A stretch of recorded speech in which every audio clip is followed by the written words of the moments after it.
নমস্কার বন্ধুরা, সবাই কেমন আছেন? আশা করি ভালো আছেন। ভালো থাকুন, সুস্থ থাকুন। ঈশ্বরের কাছে প্রার্থনা করি আপনাদের জীবন সুখ, শান্তি, আনন্দে ভরে উঠুক। আজকের এই কর্কট রাশির জাতক জাতিকাদের এই মে মাস কেমন যেতে চলেছে বা কেমন কাটবে আপনাদের, সেই বিষয়ে আপনাদের কাছে আলোচনা করব।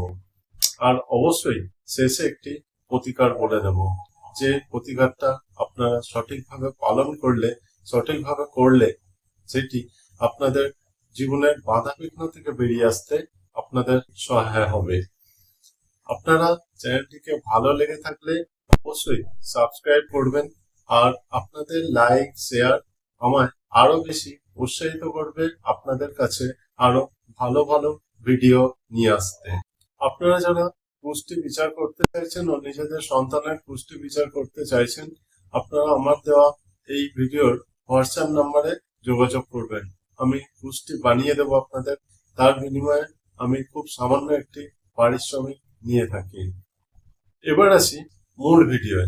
কর্কট রাশির জাতক জাতিকাদের এই মে মাস কেমন হতে চলেছে সেই বিষয়ে আমি আজকে বলবো আপনাদের কাছে। আপনাদের কর্মক্ষেত্রে ভালো ফল আশা করতে পারেন। আপনাদের আয় বৃদ্ধির সম্ভাবনা রয়েছে।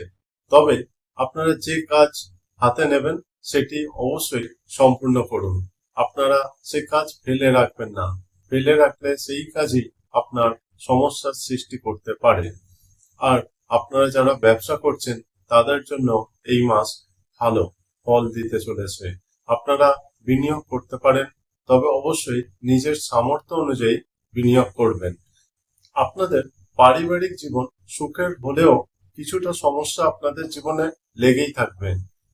আর পরিবারের কিছু দামি জিনিস কেনার জন্য অর্থ ব্যয় হতে পারে। আপনারা কেনাকাটার আগে ভেবে চিন্তে তারপরেই কেনাকাটা করুন। তাতে আপনাদের ভবিষ্যতে অসুবিধার সম্মুখীন হতে হবে না। শিক্ষাক্ষেত্রে কর্কট রাশির জাতক জাতিকাদের মিশ্র ফল এই মাসে লক্ষ্য করা যায়। আপনারা ভাগ্যের সহায়তা অবশ্যই পাবেন, তবে কঠোর পরিশ্রমের মাধ্যমেই আপনাদের সফলতার লক্ষ্যে আপনারা পৌঁছতে পারবেন। আপনাদের অত্যাধিক দুশ্চিন্তা ও মানসিক চাপ আপনাদের স্বাস্থ্যের জন্য খারাপ হতে পারে। নিয়মিত শরীর চর্চা করুন, ব্যায়াম করুন, সকালে হাঁটুন, আর সময় মতো খাওয়া দাওয়া করুন, সময় মতো ঘুমান। তাহলেও আপনাদের শরীর কিছুটা ভালো থাকবে। কর্কট রাশির জাতক জাতিকাদের এই প্রেম জীবন এই মে মাসে আপনাদের কঠিন হতে চলেছে। একে অপরের মধ্যে সম্পর্কে তিক্ততা বাড়বে। আর যারা বিবাহিত তারাও সতর্ক থাকুন। আপনাদের মধ্যে তর্ক দ্বন্দ্ব এগুলো থেকে আপনারা এড়িয়ে চলুন। তাতে আপনাদের শান্তি থাকবে আপনাদের সংসারে। ভিডিও শেষে আপনাদের একটি প্রতিকার দেব বলেছিলাম। এই কর্কট রাশির জাতক জাতিকারা যাদের আছেন তারা এই প্রতিকার আপনারা যদি সঠিকভাবে করতে পারেন, আপনাদের জীবন থেকে অনেকটাই আপনাদের যে বাধা বিঘ্ন মধ্যে দিয়ে যাচ্ছেন সেই বাধা বিঘ্ন থেকে আপনারা বেরিয়ে আসতে পারবেন।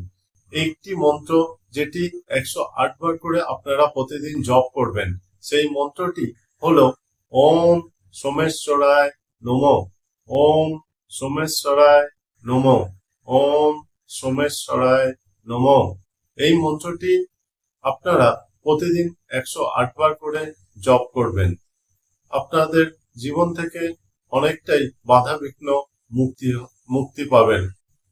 ধন্যবাদ বন্ধুরা, আপনারা ভালো থাকবেন, সুস্থ থাকবেন।